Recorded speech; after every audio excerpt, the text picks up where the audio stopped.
51. How are modern millisecond delay connectors designed? A. With metal sleeves and pincers. B. With plastic sheets and tapered pins. C. With rubber coatings and screws. Or D. With glass casings and adhesives.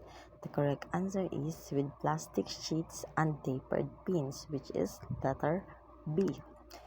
And number 52.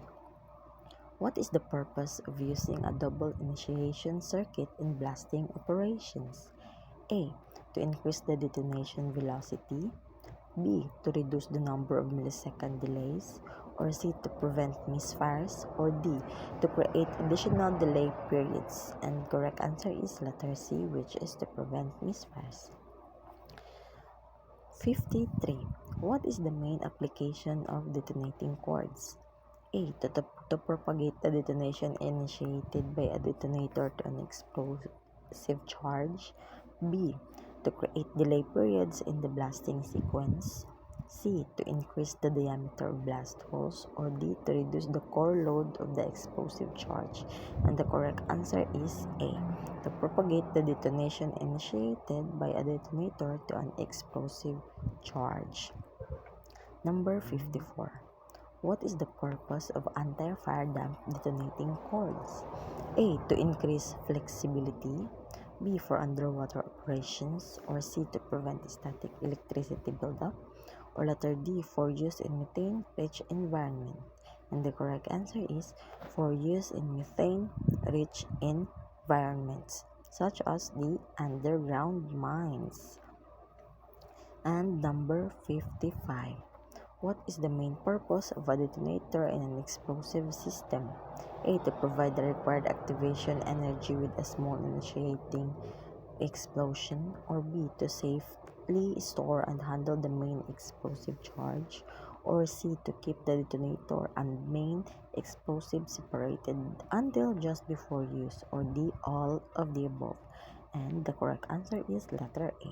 To provide the required activation energy with a small initiating explosion. Number 56. What is the oldest and simplest type of blasting cap? A. Fuse caps. B. Solid pack electric blasting caps. C. Match type blasting caps. Or D. Exploding bridge wire detonators. And the correct answer is letter A. Fuse caps.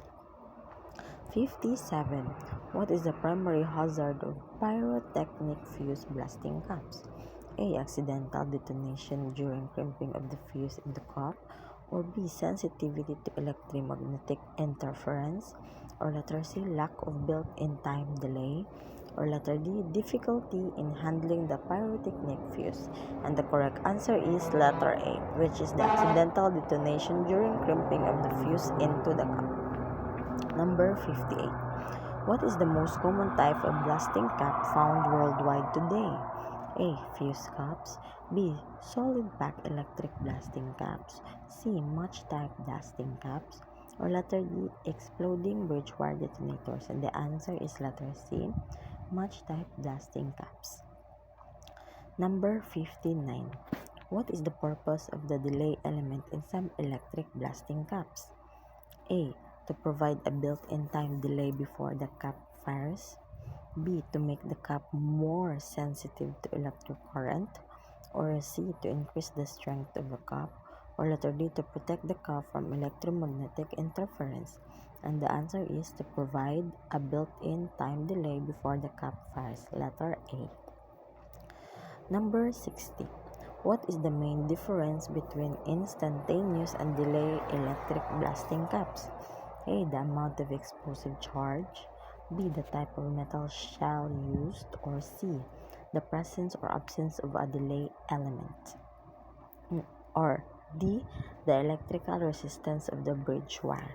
And the correct answer is letter C. The presence or absence of a delay element. Number 61. What is the purpose of the bridge wire in an electric blasting cap? A. To provide a path for the electric current to enter the cap. Or B. To heat up and initiate the primary explosive when current is applied. Or letter C. To provide structural support for the cap. Or letter D, to create a delay before detonation. And the correct answer is letter B, which is to heat up and initiate the primary explosive when current is applied. Number 62. Which of the following statement is not true about problems encountered as VCR employed? A. After the extraction, rock can fall off the sidewall and decrease dilution. B. The damage to hanging walls is extensive with risk on occasions of caving. Letter C. Poor ventilation while loading or requiring secondary ventilation. Or letter D. Grade control is difficult because each round the muck piles up on that of preceding blast and mixes its descent. And the correct answer is letter A. After the extraction, rock can fall off the side wall and decrease dilution. Number 63. It is an application of the principles of open pit bench blasting to underground mining. A. Crater blasting. B. Bench blasting. C. Long blast hole. Or D. Vertical crater retreat. And the answer is letter C. Long blast hole. 64.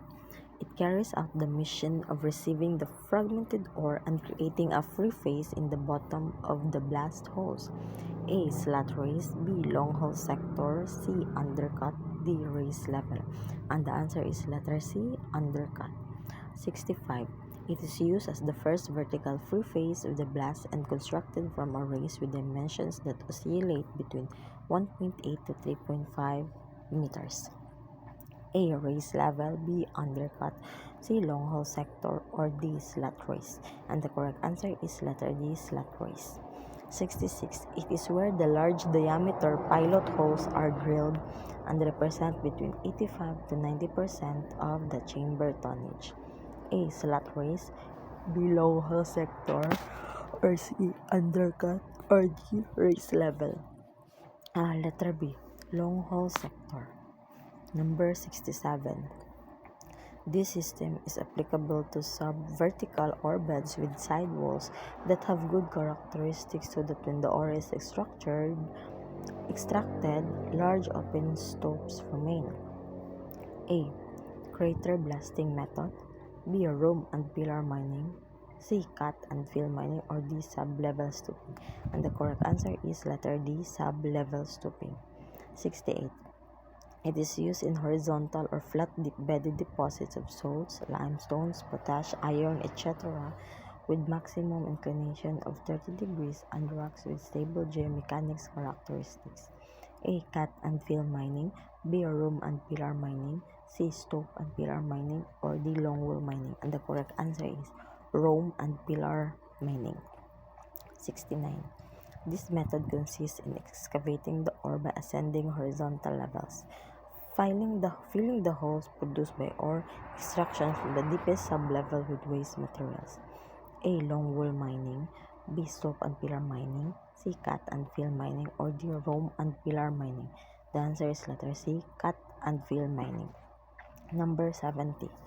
As a measure of an explosive fire or blast hazard when subjected to flame, A. Water resistance. B. Fume class. C. Flammability. Or D. Temperature. The correct answer is C. Flammability. 71. The chemical stability and performance of the explosive change with age. A. Water resistance. B. Fume class. C. Flammability. Or D. Shelf of life. The correct answer is letter D. Shelf of life. Number 72. Known as high explosives. A. Gelatin dynamite. B. Straight dynamite. C. Ammonia gelatin. Or D. All of the above. And the correct answer is all of the above. Silang tanan kay high explosives. 73. Known as low explosives. A. Gelatin dynamite. B. Black powder. C. Straight dynamite. Or D. Ammonia gelatin. The correct answer is letter B. Black powder. 74. To achieve the oxygen balance, the ANFO mixture should have A. AN equals 94% and FO equals 6%, and B. AN equals 96% and FO equals 4%, or C, AN is 4% and FO is 96%, and D, AN is 6% and FO is 94%. So the correct answer for this one is letter A. The ammonium nitrate should be 94% and the fuel oil is 6%. 75. Advantages of ANFO. A. It is cheap. B. It is not water resistant. C. The density is low. Or D. None of the above. So answer is letter A. Siya ang advantages of ANFO, which is ang ANFO is very cheap. 76. Are water and oil mixes that were developed in the early 1960s to improve the performance of water gels. A. Water gel. B. Emulsion. C. Gelatin. Or D. Slurry. So ang answer is letter B. Emulsion. Number 77. Does not contain a detonator. Rather, as its name suggests, it boosts the explosive energy in the column. A. Booster. B. Primer. C. Blasting cap. D. High explosive. The correct answer is letter A. Booster. Gina-boost niya ang explosive energy. 78. Disadvantage of emulsion. A. Owing to their very small particle size, emulsion ingredients can achieve a very uniform mix. B. Emulsions are extremely water resistant. C. Emulsions are expensive. Or D. None of the above. So, ang answer is letter C. Emulsions are expensive. Siya ang disadvantage ni emulsion. Number 79. How many different outputs can a series of detonators with 12 numbers achieve in a multiple blast scenario with 6 circuits? A. 36. B. 48. C. 60. Or D. 72. The correct answer is D. 72. Number 80. What is the purpose of the shunt in electric blasting cap? A. To protect the cap from accidental firing by stray currents.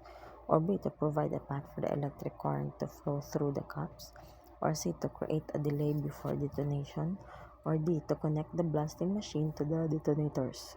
And the correct answer is letter A, which is to protect the cap from accidental firing by stray currents.